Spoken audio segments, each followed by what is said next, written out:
श्री शिवाय नमस्तुभ्यम दोस्तों। हर हर महादेव। मैं अग्निका सिंह और फिर आपके सामने 13 दिसंबर की शिव महापुराण कथा लेकर आई हूँ। ऐसी ही कथाओं को सुनने के लिए मेरे साथ जुड़े रहें और मेरे चैनल को सब्सक्राइब करते रहें, लाइक कोई की करें और शेयर सामर्थ्यता करना नहीं कि बिल्कुल ना तुम्हारे भूलें। दुख को काट दे। सीहोर वाले महाराज की भी सामर्थ्यता, दुनिया में कोई ऐसा महाराज नहीं हुआ जो तुम्हारे दुख को काट दे। हां, तुम्हारे दुख को तुम्हें खुद काटना पड़ेगा, मेहनत करना पड़ेगी, कर्म करना पड़ेगा और भगवान पर भरोसा कर कर एक लोटा जल चढ़ाना पड़ेगा, तो दुख कटना प्रारंभ हो जाएगा। अपने आप से हमें दुख काटना, अपने आप से। कोई तुमसे कह दे कि हम तुम्हारे यहां सोने के हंडे निकाल देंगे, तुम्हारे यहां ऐसे मटके भरे पड़े, बस यूं करेंगे और हंडे निकल के आ जाएंगे, तो उनको हमारे सीओर भी भेज देना, हमारे यहां भी 2-4 हंडा निकाल जाएगा। कठिन। कर्म करो, विश्वास रख कर करो। एक लोटा जल चढ़ाने जाओ तो विश्वास रख कर जाओ।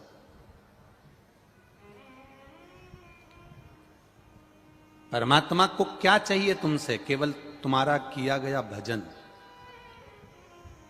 एक पति को पत्नी से क्या चाहिए? एक पति का जन्मदिन आया, शादी की सालगिरह आई, पति पत्नी, पत्नी ने बहुत प्रेम से पति से कहा, आज मैं बड़ी खुश हो गई हूं अपन दोनों की, आज 25वीं शादी की सालगिरह है। 25वीं को कुछ कहते हैं सिल्वर जुबली,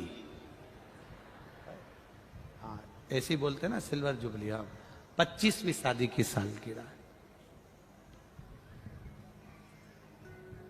25। अब 25वीं शादी की सालगिरह, पत्नी ने पति से कहा, मैं बड़ी खुश हूं, आपको क्या गिफ्ट दूं? हमेशा आप मुझे गिफ्ट देते रहे हो, मैं क्या गिफ्ट दूं? पति ने केवल एक ही शब्द कहा, गिफ्ट भले मत दे पर मेरी इज्जत करना चालू कर दे। आड़े तेड़े शब्द बोलना बंद कर दे, मेरी इज्जत करना चालू। भले गिफ्ट मत दे, क्या करूं उस गिफ्ट का मैं?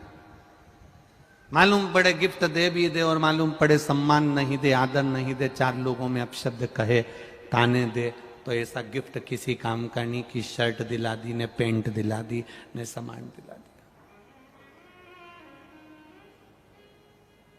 वो गिफ्ट किस काम का? उसमें मूल है आपका विश्वास। शिव जी के मंदिर में जाना तो विश्वास के साथ जाना। कुंती मैया के हृदय में ये दुख हुआ, रोते हुए भगवान कृष्ण ने पांडवों को देखा तो पांडवों ने पूछ लिया, माता कुंती ने भी जाकर द्रौपदी से क्षमा मांगी कि मेरे परिवार वालों ने तुम्हारे साथ गलत किया। पर आज दुख इस बात का है, माता कुंती कहती है, तकलीफ इस बात की है, माता कुंती कहती है कि ये मेरा गया हुआ वैभव, अब मेरे बेटे वन वन घूमेंगे, इनको वापिस राज सिंहासन कैसे मिले?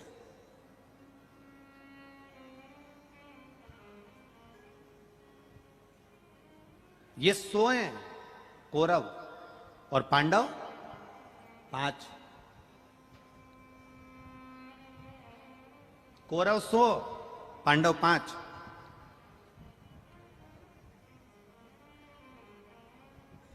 और जहां दम वहां हम। आज की दुनिया है, देख लेते हैं जिसकी सत्ता ज्यादा चल रही हो तो व्यक्ति वहीं पर जाकर डोल जाता है, जिसका वैभव ज्यादा है वहीं पर पहुंच जाता है, जहां जिसकी सत्ता का स्मरण वहां पहुंच जाता है। कहा क्या करा जाए?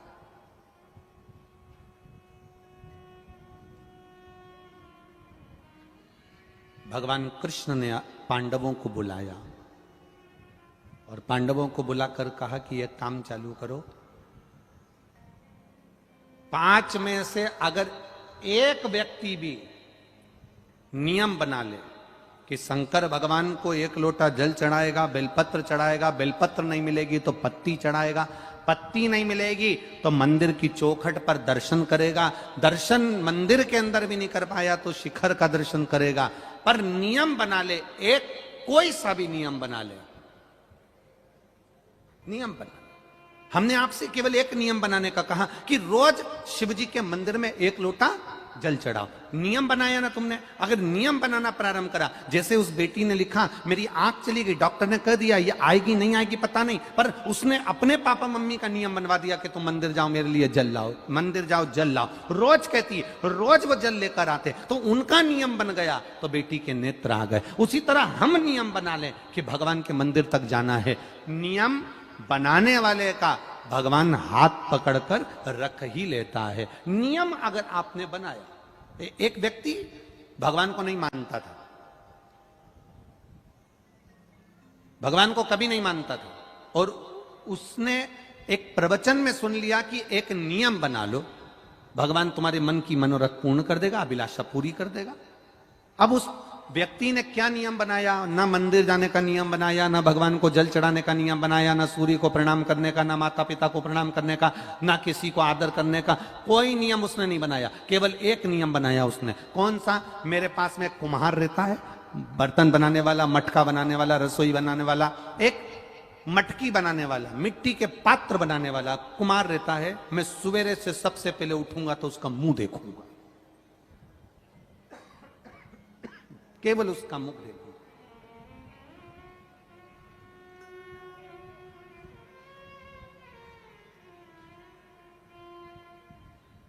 बंद हो गई क्या? चालू कर दो। एक नियम बना लो, और जब एक नियम आप बना लोगे तो उस व्यक्ति ने नियम बनाया कि मेरे पास में कुम्हार रहता है, उस कुम्हार का मैं मुंह देखूंगा जो मट्टी के बर्तन बनाता। अब सुबह से उसका मुंह देखता, रोटी खा लेता। जब तक रोटी नहीं खाता जब तक उसका मुंह नहीं देख लेता, मुंह देखता, रोटी खा लेता। एक दिन कुम्हार कहीं चले गया, इसको दिखा ही नहीं। कुम्हार के घर पर गया। कुम्हार कहाँ गया? तो कि मिट्टी लेने गया। कुम्हार मिट्टी लेने गया था, वहां पहुंच गया वहां हो रहा है, चालू कर रहा है, कर रहा है।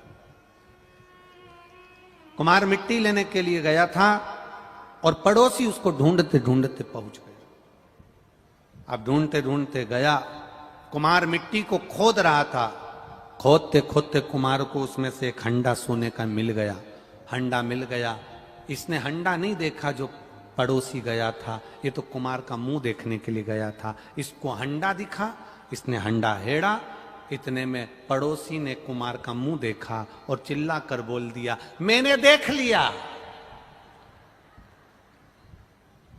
अब कुम्हार को लगा इसने हंडे को देख लिया, ये जाएगा राजा के पास में और पूरा पैसा वहां राजा को दिलवा देगा। इससे अच्छा है कि आधा इसको दे दूं, आधा मैं रख लूं। कुम्हार इसके पास गया, घर पहुंचा, भैया तूने जो देखा ले, आधा तू ले ले। और आधा सोने की मुद्रा उसने पड़ोसी को दे दी और आधी खुद रख ली।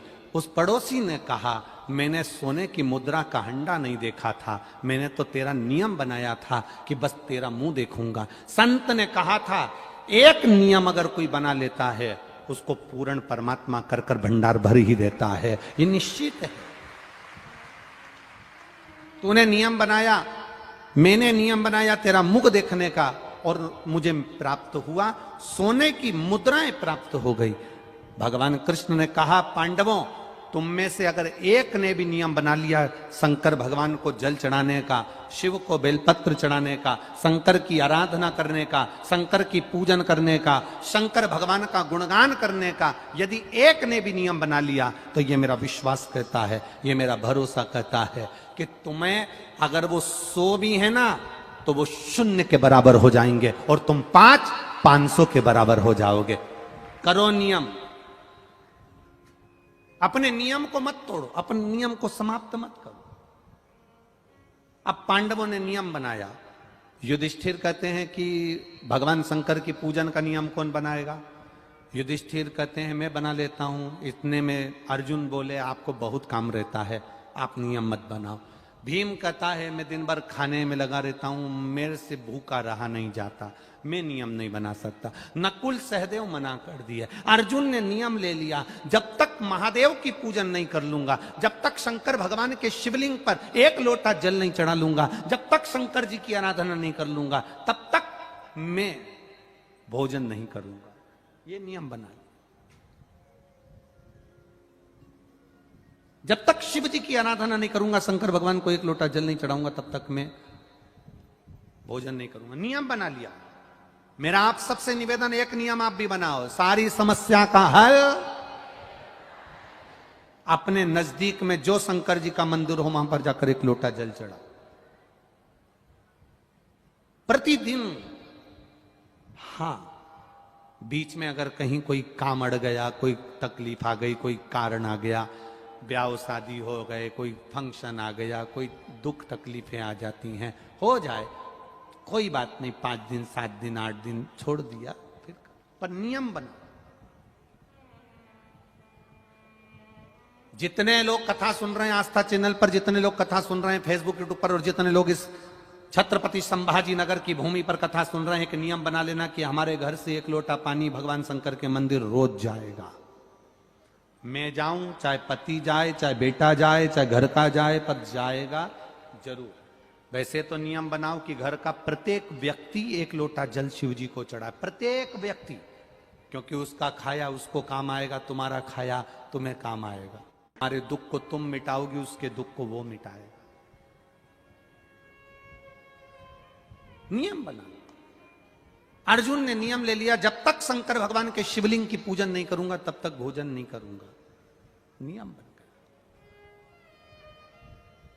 अब अर्जुन वन वन घूम रहे हैं, वन वन घूमते घूमते अर्जुन को आज 3 दिन हो गए और शंकर जी का कोई मंदिर नहीं मिला। शिव जी का कोई मंदिर अर्जुन को मिला ही नहीं, प्राप्ति नहीं हुआ।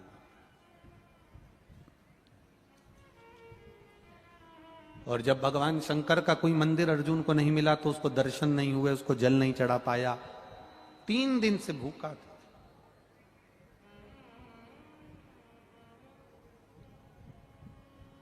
तीन दिन से भूखा। युधिष्ठिर ने भीम से कहा, भीम अर्जुन भूखा है, 3 दिन हो गए भोजन नहीं करा। जहां पर विश्वास होता है वहां परमात्मा प्रकट होता है। गंगोत्री से गंगा सागर तक की यात्रा तो एक मुर्दा भी कर लेता। बोलो सही है कि गलत है? गंगोत्री में मुर्दे को पटक दो पानी में गंगा जी के अंदर, तो वो बहता बहता बहता बहता बहता बहता कहां तक पहुंच जाएगा? बोलो, जम के बोलो, गंगा सागर तक पहुंच जाएगा। गंगोत्री से गंगा सागर की यात्रा तो एक मुर्दा भी कर लेता है। तुम्हारे जिंदा रहने की पहचान वो होती है कि गंगा सागर से गंगोत्री तक की यात्रा करी जाए, अर्थात नीचे से ऊपर चढ़ा जाए, मतलब मेहनत कर कर आगे बढ़ा जाए। करोड़ों की संपदा कोई छोड़कर चले गया, आप ऐशो और आराम की जिंदगी जी रहे हो, वो अलग बात है, पर आपने कितनी मेहनत करी वो देखा जाता है। गंगा सागर से गंगोत्री तक की यात्रा किसने करी? अर्थात हम ये नहीं कह रहे कि आप गंगा सागर से गंगोत्री जाओ, हमारा तो इतना कहना है कि नीचे से ऊपर चढ़ने का प्रयास करो, एक एक सीढ़ी चढ़ने का प्रयास करो, मेहनत कर कर आगे बढ़ने का प्रयास करो। अपने कर्म को करते करते आगे बढ़ने का प्रयास करो। खेती में अगर बीज बो रहे हो, फसल लगा रहे हो, खेती कर रहे हो, बखर चला रहे हो, खेती करने का प्रयास कर रहे हो, तो ये मत मन में सोचना कि पिछली बार की फसल बिगड़ गई थी, अब की बार की भी फसल बिगड़ नहीं जाए, पाला ना पड़ जाए, पानी ना गिर जाए, ऐसा ना हो जाए, वैसा ना हो जाए, कहीं आंधी तूफान ना पड़ जाए। ना ना ना ना, पहली बार की फसल बिगड़ी थी, वो तुमने अपने भरोसे पर करी थी। अब की बार खेत में अगर बीज बो तो महादेव के भरोसे पर बोना, फसल वो देगा। हम जमीन को अपना समझ रहे हैं, बेल को अपना समझ रहा है, बखर को अपना समझ रहा है, काम को हम शास्त्र कह रहा है, जिस दिन तुमने पूरा की पूरा काम, पूरा की पूरा परिवार, सब कुछ परमात्मा के भरोसे छोड़ दिया, फिर वो जाने।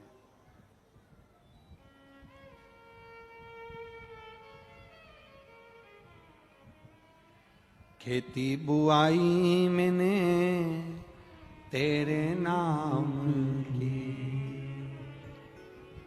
फसल लगाई मैंने तेरे नाम की, मेरे भरोसे मत छोड़ना,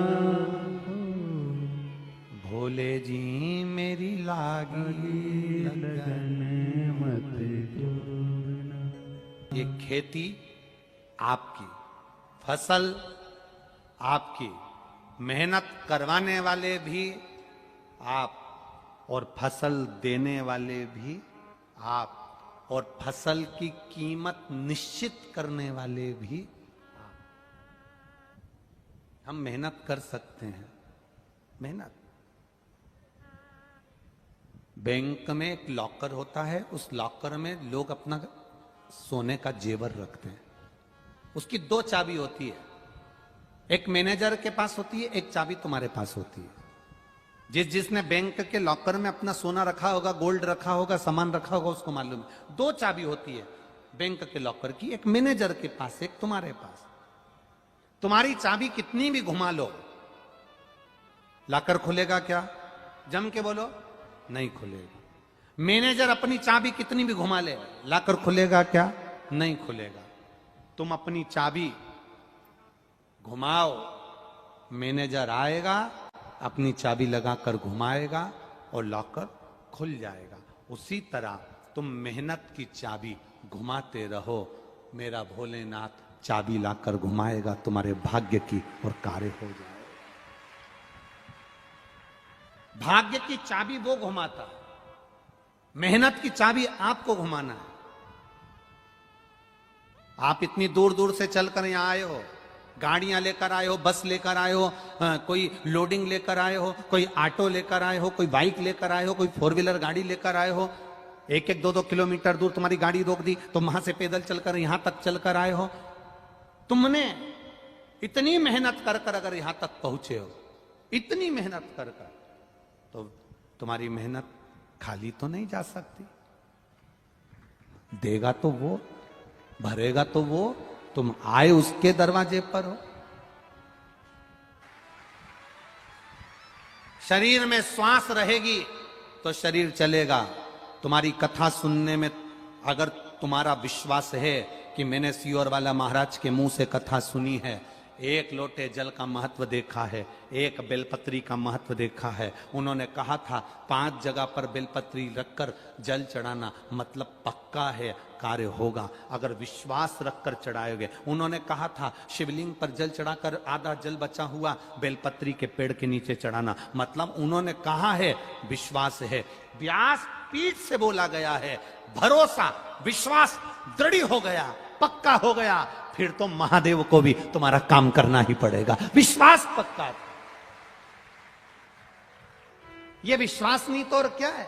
इतनी हवा चल रही थी, इतनी आंधी चल रही थी, टेंट उखड़ उखड़ के जा रहा था, तुम बैठे रहे विश्वास के बल पर, भरोसा पक्का कर कर। तो बाबा को भी सोचना पड़ा, ये बड़ी अड़ेली है, नहीं हटेगी। उसको भी सोचना पड़ता है भाई, उसको भी विचारना पड़ता है।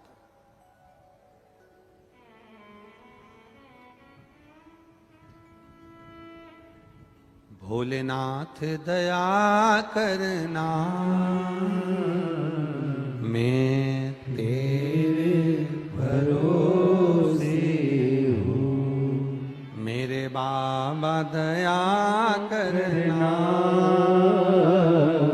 मैं तेरे भरोसे हूँ। ना घर के भरोसे हो, ना परिवार के भरोसे हो, मेरे बाबा दया करना, मैं तेरे भरोसे। हम उसके भरोसे जीना प्रारंभ कर। हम कथा सुनते हैं जब तक हमारा भरोसा रहता है, फिर कोई मिल जाता है और वो कह देता है कि यहां से तुम्हारा काम नहीं हो रहा तो तुम हमारी दूसरी जगह चलो, हम एक और बाबा के पास ले चलते। यहां से काम नहीं हो रहा तो वो तीसरे के यहां चल चलो, हम उसके पास ले चलते हैं। मतलब तुम एक पे भरोसा नहीं कर पाए। अगर एक पर भरोसा कर लेती, शिव महापुराण पर पूरा भरोसा कर लेती ना, तो तुझे किसी के दरवाजे जाने की जरूरत नहीं पड़ती, तेरा काम वहीं से होगा। भरोसा होगा तभी तो लोग इतने पत्र लिखते हैं कि हम पढ़ भी नहीं पाते। भरोसा, विश्वास। शरीर में श्वास जरूरी है और कथा में विश्वास जरूरी है। आप जब शिव महापुराण की कथा चाहे टीवी पर सुन रहे हो, चाहे पंडाल में सुन रहे हो, चाहे मोबाइल पर सुन रहे हो, आपको भरोसा होना चाहिए, विश्वास होना चाहिए, दृढ़ता होना चाहिए। विश्वास तोड़ने वाले बहुत मिलेंगे, बहुत। कोई कहेंगे कि ऐसा है, कोई कहेगा वैसा है, कोई कहेगा उनने ऐसा कर दिया, कोई कहेगा उनने वैसा कर दिया। कितना कितना लोग उपद्रव मचाते हैं। अब सीहोर में रुद्राक्ष उत्सव हुआ, लोगों ने कितना उपद्रव मचाया, ढेर उपद्रव मचा के रखा, पर विश्वास मेरे बाबा पर था। वो चिल्लाते रहे और कथा बचती रही, चलती रही और चला। भीम ने कहा तुम चिंता मत करो। युधिष्ठिर से कहा भैया कल अर्जुन भोजन करेगा, पक्का है, तुम देखना कल अर्जुन भोजन को ग्रहण करेगा, निश्चित है। अर्जुन को भोजन कराने के लिए भीम ने छल करा। एक पेड़ की टहनी को, एक पेड़ के ठूट को काटा, काट कर उसको लाया, लाकर जमीन में गाड़ दिया, गाड़ कर उसके 4 बांस लगाकर, बांबू लगाकर उसके ऊपर छाया कर दी, और जो पेड़ का ठूट था उसके ऊपर माला पहना दी, पत्ती रख दी, और पत्ती रखकर, फूल रखकर, माला पहनाकर उसको त्रिपुंड लगा दिया, और अपने युधिष्ठिर से और अर्जुन से जाकर कहा जंगल में मुझे शंकर जी का मंदिर मिल गया। जंगल में मुझे शंकर जी का मंदिर मिल गया। शिव मंदिर जंगल में मिल गया। हाँ, युधिष्ठिर ने तुरंत अर्जुन से कहा अर्जुन इसके साथ जाओ और शंकर जी का दर्शन करके जल चढ़ा कर आओ। अर्जुन 1 लोटा जल सरोवर में से भरे, शंकर का गुणगान करते हुए नमः शिवाय नमः शिवाय नमः शिवाय ओम नमः शिवाय बोलते हुए शंकर के मंदिर में पहुंच गए। शिव जी का शिवलिंग देखा, अर्जुन प्रसन्न हो गए। प्रसन्न होकर उन्होंने जल चढ़ाया, जल चढ़ाकर वापिस आए। आने के बाद माता कुंती से, द्रौपदी से कहा भोजन दो। भोजन सामने आया, अर्जुन ने भोजन करा। जैसे ही भोजन करा, अर्जुन बस भोजन आधा कर चुके थे और भीम ठहाका लगाकर हंस दिए। भीम ठहाका लगाकर हंस दिए, क्योंकि उसको मालूम था कि मैंने इसको बेवकूफ बना दिया। उसको मालूम था मैंने इसको बेवकूफ बना दिया। भीम ठहाका लगाकर हंसे, और भीम जब ठहाका लगाकर हंसे तो युधिष्ठिर को रास नहीं आया, नकुल सहदेव को रास नहीं आया, अर्जुन को रास नहीं आया कि अर्जुन आज भोजन कर रहा है, 3 दिन में भोजन कर रहा है और तुम हंस रहे हो, तुम हंस रहे हो। जब एक पत्थर को लोग पूजते हैं तो बहुत सारे ठहाका लगाने वाले मिल जाते हैं जो तुम पर हंसेंगे। अरे अभी बताओ, हमने ही तो यह पत्थर रखा था, हमने तो ये पत्थर रखा था, हमने तो यहां लाकर पत्थर रखा था, और किसी ने उसकी पूजन कर ली, दूसरा उसकी पूजन करना चालू कर दिया, तीसरा उसकी पूजन करना चालू कर दिया, चौथा उसकी पूजन करना चालू कर दिया। एक पत्थर में भी प्राण आ जाते हैं जब कोई दिल से उसको पूज लेता है, उसकी प्राण प्रतिष्ठा हो जाती है। एक पत्थर में भी प्राण आ जाते हैं। कोई उपाय वाला महाराज कह देता है, हम तो कहते हैं शंकर ने जो लिखा है शिव पुराण में बस उसी को बताया है। पूरी शिव पुराण को दिल से पढ़ना, एक एक चीज जो बताई गई, चाहे बेलपत्र हो, चाहे शहद हो, दही हो, चाहे काली मिर्ची हो, चाहे श्री शिवाय नमस्तुभ्यम हो। कई लोगों को तो श्री शिवाय नमस्तुभ्यम का भी विरोध करना है कि ये मंत्र ही नहीं, ये साधना ही नहीं। मत जपो ना, हमारा दिल करता है हम जप रहे हैं,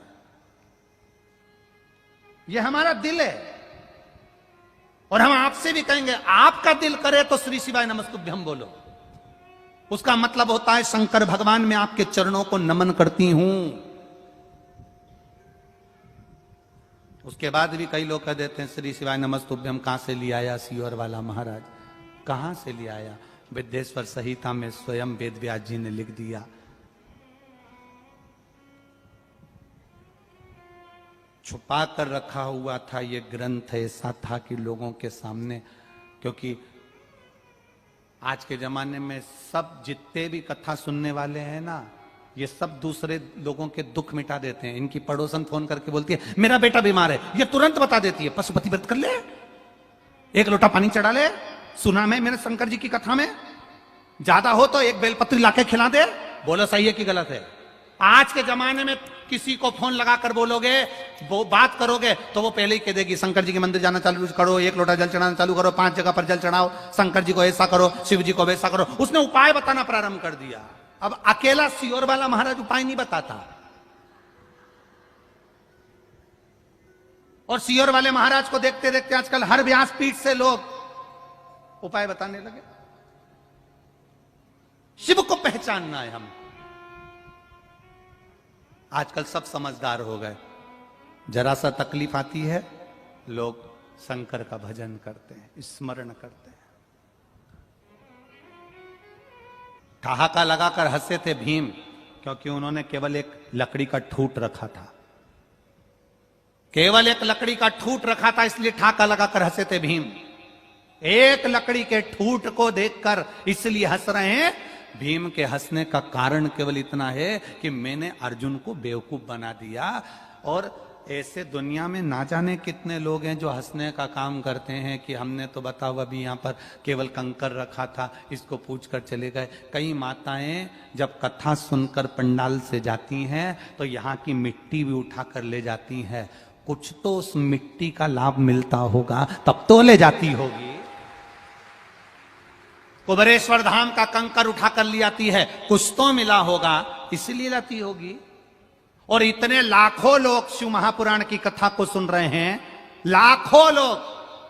पूरा छत्रपति संभाजी नगर के एक एक बुजुर्ग के मुख से, कल हमारे को सोपान दत्तात्रेय जी नारखेड़े जी कह रहे थे, हमारे पूरे छत्रपति संभाजी नगर का एक एक बुजुर्ग से बुजुर्ग व्यक्ति कह रहा है कि ऐसी जनता और ऐसी भीड़ और ऐसे भक्त आज तक छत्रपति संभाजी नगर में नहीं देखेगा। इतना भक्त, इतना भक्त। बस भीम हंसा। युधिष्ठिर ने पूछ लिया, भीम इधर आओ, क्यों हंस रहे हो? तुम्हारे हंसने का कारण क्या है? भीम हंसकर बोला कि ये अर्जुन खाना खा लिया, भोजन कर लिया, इसको यही नहीं मालूम कि जहां ये जल चढ़ाकर आया वहां शिवलिंग था ही नहीं। मैंने लकड़ी के ठूट को काट कर उस पर माला पहना दी, फूल रख दिया, पत्ती रख दी, 4 बांबू लगाकर उस पर छप्पर कर दिया, और अर्जुन से कह दिया कि तू जल चढ़ा दे, और उसे जल चढ़वाया और उसको खाना खिला दिया।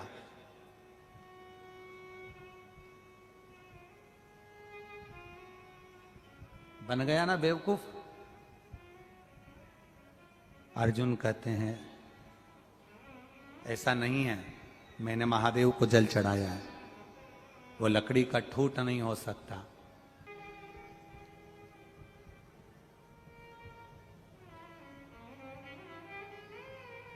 आप कुबेरेश्वर धाम पर जाएंगे तो हमने एक केदार शिला रखी है, करें दर्शन आप लोगों ने। एक बड़ी सी शिला, केदार शिला उसका नाम है, आप उसका दर्शन करिएगा। केवल उस पर आपका हाथ का स्पर्श मात्र, ये 2 हाथ का स्पर्श, उस केदार शिला का महत्व ही यही है। जो संतान प्राप्ति के लिए आते हैं वो हल्दी का छापा लगा देते हैं, जो शादी के लिए आते हैं वो कुंकुम का छापा लगा देते हैं। बस केदार शिला पर हाथ का स्पर्श करते हैं, पूजन करते हैं और बाबा से विनती कर कर जाते हैं, और बाबा भंडार। उस केदार शिला का स्मरण, कंकर शिला का भाव व्यक्त किया। हंस दिए, भीम को हंसी आ गई, भीम को हंसी, ठहाका लगा रहा है भीम। ऐसे दुनिया में कई लोग हंसेंगे। आप सीहोर आएंगे कंकर शंकर की भूमि पर तो लोग कह देंगे क्या रखा है वहां, क्यों जा रहे हो वहां, शंकर जी का मंदिर भी नहीं बना अभी तो, शिव जी भी नहीं बैठे अभी तो, क्या करोगे वहां जाकर। हम दूसरे की क्या बात करें, कुछ लोग ऐसे भी मिल जाएंगे अपने भी, जो आप आएंगे तो आपको वहीं से कह देंगे क्या रखा है वहां पर, क्या करोगे जाकर, जाना है तो यहां जाओ वहां जाओ, क्यों आते हो कुबेरेश्वर धाम। पर जो विश्वास लेकर आया, भरोसा लेकर आया, उस दृढ़ता के साथ आया है, उस भूमि के कंकर को शंकर मानकर आया है, वहां बैठकर 108 बार श्री शिवाय नमस्तुभ्यम कहकर गया है, वो झोली भरकर वापिस आया है, करोड़ों का धन लेकर आया है, संपदा लेकर। क्या वर्णन करें हम उस कुबेर भंडारी की भूमि का। एक नेपाल की एक महिला बाबा के यहां आई, गई थी महाकाल दर्शन करने, और बाबा के यहां आकर बस उसने कहा मेरा बहुत बड़ा केस चल रहा है बाबा, साथ ले, बस बहुत है, साथ ले।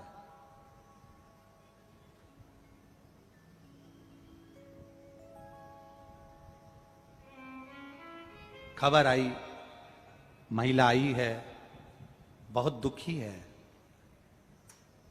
उस महिला के मुख से एक शब्द निकला कि गुरुजी अगर मेरा केस सुलझ गया ना तो मैं यहां बाबा के यहां पर ऐसा ऐसा कर दूंगी। हमने उनसे एक महिला से एक ही बात कही, और वो महिला बाद में अभी वीरगंज में भी मिलने आई। हमने उनसे एक ही बात कही, आप ये मत बोलो कि आप क्या कर दोगे, बस आप तो बाबा से ये कहो कि भोला सब दुख ओ भोला सब दुख आप तो बाबा से जाकर बस इतना कहो कि मेरा ये दुख है, काट देना। आपको ये नहीं कहना है कि मैं ऐसा करूंगी। भगवान कोई लालची नहीं है कि तुम करोगी इसलिए तुम्हारा काम करेगा। भगवान से तुम इतना कहो कि मेरी ये झोली भर देना बस, और बाबा को हाथ लगाओ, छापे लगाओ और जाओ यहां से, जाओ यहां से।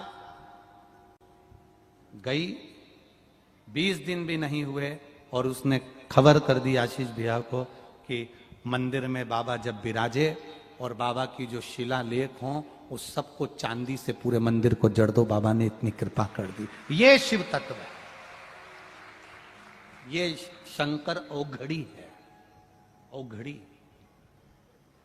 आप बाबा को ये कहकर मत आओ कि मैं ऐसा करूंगी नहीं है। हमारे बाबा को तुम्हारा लालच नहीं चाहिए, हमारे बाबा को तुम्हारा लोभ नहीं चाहिए। तुम तो जल चढ़ाओ, पूजन करो, कंकर शंकर को पूज लो। तुम कुबेरेश्वर धाम पर आए हो तो शिव की आराधना करो, 1 रुपया भी मत दो। तुम तो भगवान का भजन करो केवल। वहां आए हो उस भूमि के महत्व को जानो, वहां बुराइयां मत ढूंढो, वहां बैठकर केवल शंकर में, कंकर में शंकर को ढूंढने का प्रयास करो। दे दे तब तुम मत कहना कि मैं क्या दूंगी। तुम ऐसी पोटली बांध कर लाओगी और ऐसे लुटा कर जाओगी, ये निश्चित है। बस उसके पास आकर बोल कर, उससे केवल अपने मन की बात कहकर जाइए, अपने हृदय की बात कहकर। हंसेंगे लोग, ठहाका लगाएंगे लोग, बहुत ताने देंगे लोग, बहुत हंसेंगे लोग, हम पे ही हंसते हैं। मेरा महादेव है वहां, मैंने जल चढ़ाया है और जल उसी पर चढ़ाया है और जल उसी ने स्वीकार करा है। युधिष्ठिर कहते हैं चलो भीम, तुम कह रहे हो कि लकड़ी का ठूट है, तूने गाड़ा था। अर्जुन कह रहा है कि मेरा महादेव है। चलो अभी की अभी नकुल, सहदेव, अर्जुन, युधिष्ठिर, कुंती सब चले, द्रौपदी भी चली। भगवान महादेव के उस लकड़ी के ठूट को, जिसको महादेव बनाकर रखा था, युधिष्ठिर ने कहा भीम पहले तुम परीक्षा दे दो। तुमने लकड़ी का ठूट गाड़ा था, शिवलिंग बनाकर रखा था, तो एक काम करो, तुमने गाड़ा तो तुम ही उखाड़ दो। तुमने गाड़ा है, तुम उखाड़ो। अगर ये लकड़ी का ठूट उखड़ गया तो समझ लो कि ये लकड़ी का ठूट है, तुमने गाड़ा था। और अगर ये नहीं उखड़ा तो ये अर्जुन का महादेव है जो स्थिर बना हुआ है, नहीं हटा। काटो। भीम उठा गया, ठहाका लगाता हुआ भीम ने लकड़ी के ठूट को उखाड़ना चाहा। लकड़ी के ठूट को भीम उखाड़ना चाह रहा है। जिसको भीम ने गाड़ा था, जिसको भीम ने रखा था, जिसको भीम ने बनाया था, उसी शिवलिंग को, लकड़ी के ठूट को भीम उखाड़ रहा है, पर वो ठूट उखड़ता नहीं। भीम गया, हडिम्बा को कहा कि हाथी लेकर आओ, अपनी धर्म पत्नी से हाथी बुलवाया, हाथी की सूंड से उस लकड़ी के ठूट को हटवाया, नहीं हटा। हाथी के सूंड से बड़ के पेड़ की डालियां बांधकर उस ठूट को हटवाया, ठूट नहीं हटा। अर्जुन अब कह रहे हैं, जब कोई एक व्यक्ति दिल से कंकर पर भी जल चढ़ाता है ना, तो वो शंकर बन जाता है, वो शंकर बन। एक व्यक्ति अगर दिल से शंकर भगवान पर जल चढ़ाता है, कंकर पर भी जल चढ़ाएगा, तो वो शंकर बन जाएगा। शंकर को ढूंढने जाने की जरूरत नहीं पड़ती। तुम्हारा विश्वास नदी में नाव, शरीर में पांव और कथा में भाव, बस यही मूल है, ये मूल है। फिर आप जिस भाव से जाओगे वो स्वीकार कर लेगा, जिस भाव से पहुंचोगे स्वीकार कर लेगा। फिर आप तेरे डमरू की धुन सुन के मैं काशी नगरी आई हूं। तब अर्जुन कह रहे हैं कि आप चिंता मत करो, जिस पत्थर पर, कंकर पर, लकड़ी पर, या जिसमें आस्था हो, जिसमें विश्वास हो, जिसमें दृढ़ता हो, उस पर आप दिल से अगर एक लोटा जल चढ़ा रहे हो, तो वो कंकर कंकर नहीं होता, वो मेरा देव अधिदेव महादेव हो जाता है, भगवान शिव हो जाता है। उसमें कंकर नहीं रहा, महादेव होगा। आप इतने लाखों की संख्या में यहां पहुंचे हुए हो, पूरे ग्राउंड में जहां देखो वहां अपार जन समुदाय के रूप में, लाखों लाखों के रूप में आप पहुंचे हो। हवा में पंडाल भी उखड़ गए, टेंट भी उखड़ गए, उसके बाद भी आपका जो विश्वास है, आपकी जो दृढ़ता है, आपका जो भरोसा है, वो साधारण नहीं है। बोल बम का नारा है, जरा जम के बोलिए, बोल बम का नारा है। अर्जुन के लिए वो लकड़ी का जो ठूट था, वो भी शिवलिंग बन गया था, वो भी शिव। चतुराई और समझदारी, ये दोनों एक अलग अलग शब्द हैं। चतुराई और समझदारी दोनों अलग अलग है, दोनों शब्द अलग अलग है।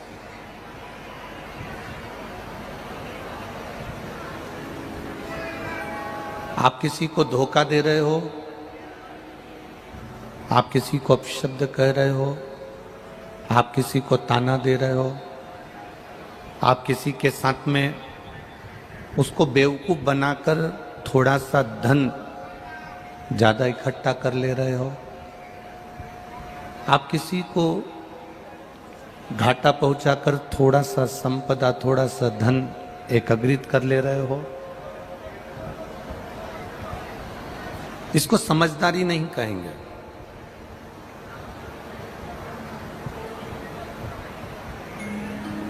शिव महापुराण में ये समझदारी नहीं है, इसको चतुराई कहेंगे।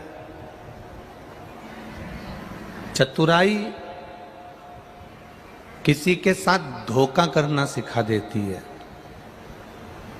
चतुराई किसी के साथ कपट करना सिखा देती है, चतुराई किसी को नीचा दिखाना सिखा देती है, चतुराई किसी के व्यापार को समाप्त करना सिखा देती है। चतुराई आपको बहुत सी चीजें सिखा सकती है, पर समझदारी और चतुराई में अंतर केवल इतना है कि चतुराई आपको किसी ना किसी को घाटा देना सिखाएगी, कहीं से धन अर्जित करना सिखाएगी, पर समझदारी भगवान की शरणागति और भजन और ईमानदारी से कमाने की राय देगी। हमें कभी ये नहीं कहना कि यह बहुत चतुर है। जो दूसरे को धोखा दे दे वो चतुराई में हो सकता है।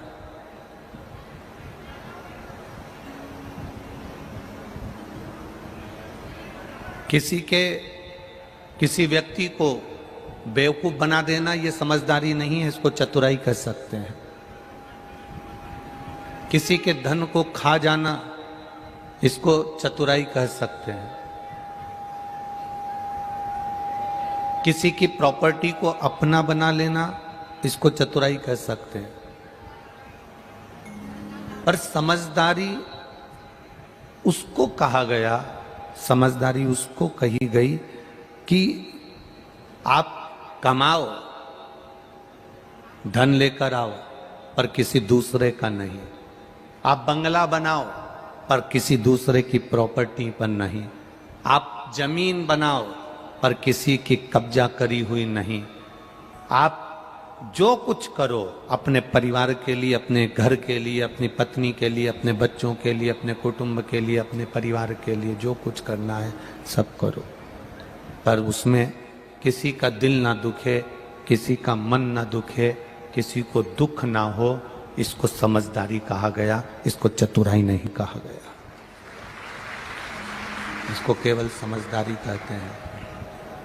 इसको समझदारी कि आप ना अपने परिवार का बुरा होने दे रहे हो, ना आप दूसरे के परिवार का बुरा होने दे रहे हो।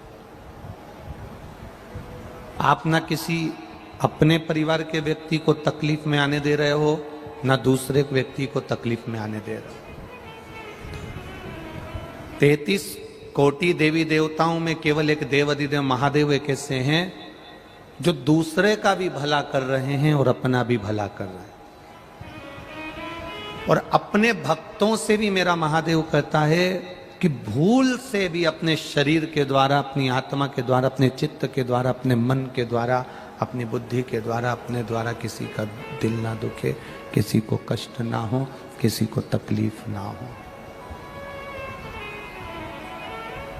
इस मन के द्वारा, इस चित्त के द्वारा, इस बुद्धि के द्वारा, इस शरीर के द्वारा, आपके द्वारा किसी का दिल नहीं दुखना चाहिए, किसी का मन नहीं दुखना चाहिए। हम तो यहां तक कहते हैं, शिव महापुराण यहां तक कहती है, आपके परिवार वाले राजी हों कि शिव महापुराण में चलना है, जाना है या जाएंगे, वो कह दें कि जाओ तो जाओ, वो मना कर दें तो आप शिव पुराण में भी मत जाओ। घर में रहकर टीवी पर कथा सुन लो, मोबाइल पर सुन लो। वो कहें कि तुम काम के टाइम कथा मत सुन, बाद में सुन लो। आजकल तो इतने अच्छे अच्छे साधन हो गए कि मोबाइल में रख लो, बाद में जब सब दुकान चले जाएं, कोई व्यापार में चले जाए, कोई स्कूल चले जाए, फ्री जब समय मिल जाए तब छत्रपति शिवाजी यहाँ संभाजी नगर की कथा को निकाल लिया और सुन लिया। किसी का दिल दुखाकर भजन भी नहीं किया जाता। मेरे महादेव को भी नहीं आती। भस्मासुर ने वर मांगा, ऐसा वर दे दो मैं जिस पर हाथ रखूं वही भस्म हो जाए। अगर चतुराई आती तो भस्म होने का आशीर्वाद देते क्या? नहीं। भोले थे, चतुराई नहीं आती। समझदारी थी मेरे भोलेनाथ में, पर उन्होंने वर दे दिया तू जिस पर हाथ रखे वही भस्म। चतुराई थी उस भस्मासुर में जो शिवजी पर ही हाथ रखने चला गया। चतुराई थी भस्मासुर में तो वो शिवजी पर हाथ रखने चला गया। शंकर जी दौड़ते दौड़ते दौड़ते दौड़ते दौड़ते दौड़ते भगवान विष्णु के पास पहुंच गए, क्योंकि उनको मालूम है ये भी चतुर है तो उसका नाम भी चतुर नारायण है, मैं उसके पास चले जाता हूं। अगर ये चतुर है तो मैं चतुर नारायण के पास चले जाता हूं, और चतुर नारायण के पास पहुंच गए।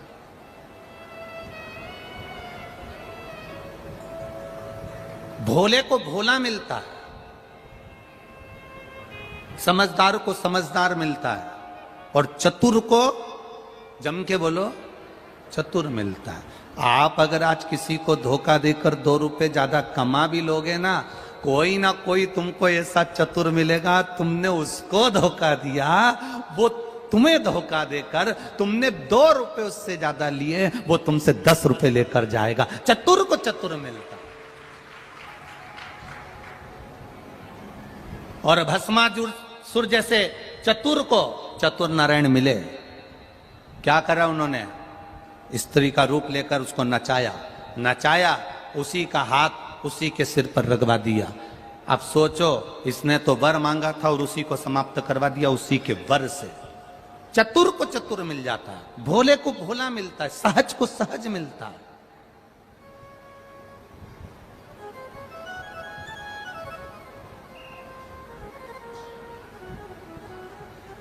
जिनको लगता है मेरी शादी होगी तो ना जाने सास कैसी मिलेगी, शादी होगी ना जाने ननन कैसी मिलेगी, मेरा उनसे निवेदन है, अगर आप अच्छे हो ना तो आपको ये कुछ कहने की जरूरत नहीं है। आप सरल हो ना, आप अच्छे हो ना, तो दुनिया में सब तुमको अच्छे मिलेंगे। जब हम बुरे होंगे तो दुनिया में सब बुरे मिलेंगे। एक नई लड़की शादी कर कर ससुराल में गई। ससुराल में जाने के बाद उसने सहेलियों ने कह दिया था सास बड़ी बुरी होती है, ननद बड़ी बुरी होती है, इसका काम केवल चोटाई करना और चुगली करना होता है। ननद का काम केवल चुगली करने का है, देवर का काम केवल घर में बैठ के खाने का है, बहू का काम पूरे जिंदगी भर पिसाने का है। ये सहेलियों ने दिमाग में भर दिया, किटी पार्टी में जा जाकर भर दिया दिमाग में। तेरी सास बुरी, ससुर बुरा, जेठ बुरा, देवरानी बुरी, जेठानी बुरी, ननन बुरी। लड़की शादी कर कर जैसे ही ससुराल पहुंची उसके दिमाग में फंसा हुआ था सास बुरी होती है। सास ने उसको कहा बेटा सुनो, हाथ में बहुत सारी सोने की चूड़ियां हैं, मेहमानों ने दी, हमने दी, तुम्हारी मम्मी ने पापा ने दी, तुम एक काम करो, काम करोगी, आटा वगैरह उसनोगी, करोगी, हाथ की चूड़ियां थोड़ी सी उतार कर रख दो, लाओ मैं संभाल के रख देती हूं, लाओ मैं संभाल के रख देती हूं। सास ने भला सोचा, इसको लगा सास तो लोभी है, मेरे हाथ की चूड़ियां ले रही है। बेटा अलमारी में साड़ियां ज्यादा हैं, मैं ननन को भेज देती हूं तुम्हारी, उसको दे देना, वो दूसरी अलमारी में रख देगी। इसको लगा ननन चोर है, चुगलखोर है। ससुर ने शाम को कहा बेटा कल तुमने भिंडी की सब्जी बना ली थी, आज तुम टमाटर की सब्जी बना लेना। इसको लगा ससुर बड़ा लोभी है। हर व्यक्ति में इसको दोष नजर आया, क्योंकि इसकी बुद्धि में पहले से ही दोष भरा हुआ था, और इसने अपना रंग ढंग दिखाना चालू करा। कहीं सास को कुछ बोले, कहीं ननन को कुछ बोले, कहीं देवर को बोले, कहीं जेठ को बोले, कहीं ससुर को बोले। सब इससे बात करना बंद कर दिए, दूर हो गए। अभी शादी करी, 15-20 दिन हुए, ये बहू ऐसा क्यों कर रही है, आखिर इसको क्या पड़ गया ऐसा, समझा रहे हैं, समझ नहीं रही। ये विदा लेकर अपने पिताजी के घर गई। माँ ने पूछा बेटा तेरे ससुराल वाले मिले होंगे, कैसे लगे सब? बेटी ने कह दिया सास नंबर 1 की बेकार, ससुर लोभी, ननन चुगलखोर, देवर मक्कार बैठे बैठे खाता है, जेठ और बुरा, जेठानी सबसे गंदी, और मेरा पति वो तो राक्षस है।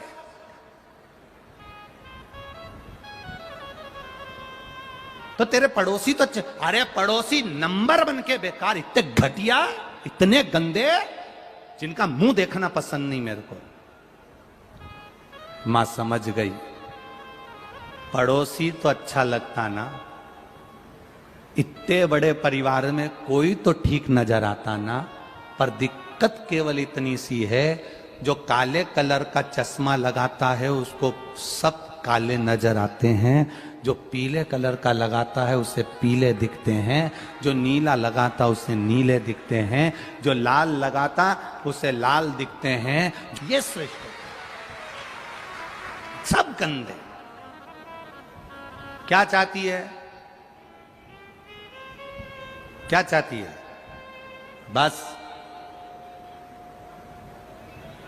अगर एक सुधर गई ना तो सब सुधर गए। कौन?